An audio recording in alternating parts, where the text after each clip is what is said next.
नमस्कार। आज हम देख रहे हैं निर्देशक अश्विन कुमार की नई एनिमेशन फिल्म महाअवतार नरसिम्हा। इसकी एक समीक्षा आई है जी। और ये समीक्षा खास तौर पर विष्णु के वराह और नृसिंह अवतार पर फोकस करती है। बिल्कुल। तो चलिए देखते हैं इस समीक्षा में क्या है, फिल्म क्या दे रही है, खासकर युवाओं के लिए। समीक्षा में ये भी लिखा है कि शायद वो अपनी संस्कृति से कुछ दूर हो रहे हैं। हाँ, ये एक अहम पॉइंट उठाया है समीक्षा ने और ये दिखाती है कि कैसे मतलब पौराणिक कथाओं को मॉडर्न एनिमेशन से बताया जा रहा है। अच्छा। समीक्षा के हिसाब से कहानी शुरू होती है महर्षि कश्यप और दिति से। फिर उनके पुत्र होते हैं हिरण्याक्ष और हिरण्यकश्यप। हाँ, वही असुर भाई। यहीं से फिर भगवान विष्णु के अवतारों की जरूरत पड़ती है ना? जी बिल्कुल।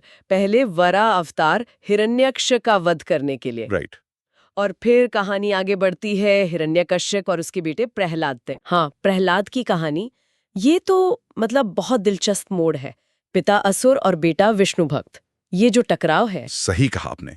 ये टकराव ही मतलब कहानी का अहम हिस्सा है। और समीक्षा कहती है कि इसी संघर्ष के क्लाइमेक्स पर भगवान विष्णु नरसिंह रूप में आते हैं। नरसिंह अवतार। जी। समीक्षा में प्रहलाद की भक्ति और नरसिंह के प्रकट होने वाले सीन्स की काफी तारीफ है।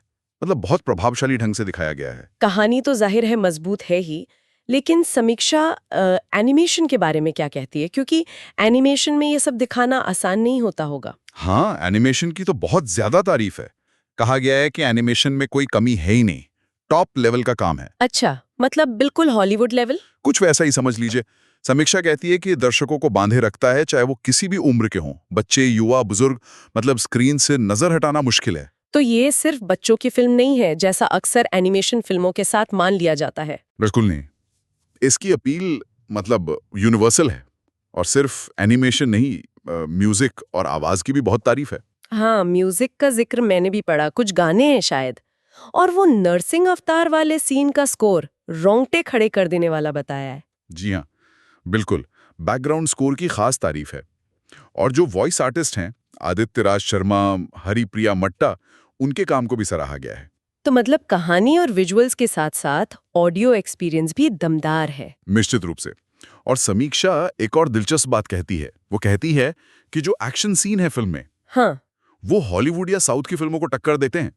अरे वाह, ये तो बड़ी बात है। मतलब पौराणिक कथा में भी इतना एक्शन। हाँ, शायद ये दिखाने के लिए कि हमारी कहानियों को भी आज के दर्शकों के टेस्ट के हिसाब से रोमांचक तरीके से पेश किया जा सकता है। सही है। तो फिर कुल मिला के समीक्षा का फाइनल वर्डिक्ट क्या है? देखने लायक है या नहीं? बिल्कुल, देखने लायक। समीक्षा तो मतलब पुरजोर सिफारिश करती है। अच्छा। उनका कहना है कि आजकल जैसे लव स्टोरी, सस्पेंस, कॉमेडी फिल्में आती हैं, उनके बीच ये एक बहुत ज़रूरी और मनोरंजक विकल्प है। हम्म। और ये सिर्फ बच्चों के लिए नहीं, बल्कि युवाओं के लिए भी शानदार है। मनोरंजन तो है ही, साथ में अपनी संस्कृति से जुड़ने का मौका भी मिलता है। तो अगर संक्षेप में कहें तो महावतार नरसिम्हा इस समीक्षा के अनुसार एक हाई क्वालिटी एनिमेशन फिल्म है। कहानी अच्छी, एनिमेशन टॉप क्लास, संगीत बढ़िया और आज के युवाओं के लिए भी अपीलिंग। हाँ, बिल्कुल सही। सारे पॉइंट्स कवर कर लिया आपने। एनिमेशन, म्यूजिक, कहानी कहने का तरीका, सबकी तारीफ है। ठीक है। और ये समीक्षा एक तरह से एक सवाल भी खड़ा करती है। क्या इस तरह की फिल्में, मतलब हाई क्वालिटी एनिमेशन, हमारी जो इतनी रिच पौराणिक कथाएं हैं, हाँ। उन्हें अगली पीढ़ी तक पहुंचाने का सबसे प्रभावी तरीका बन सकती हैं? खासकर वो पीढ़ी जो शायद पढ़ने से ज्यादा विजुअल कंटेंट देखती है। ये सोचने वाली बात है। वाकई ये एक दिलचस्प सवाल है आगे के लिए। चलिए, आज के लिए इतना ही। धन्यवाद। धन्यवाद।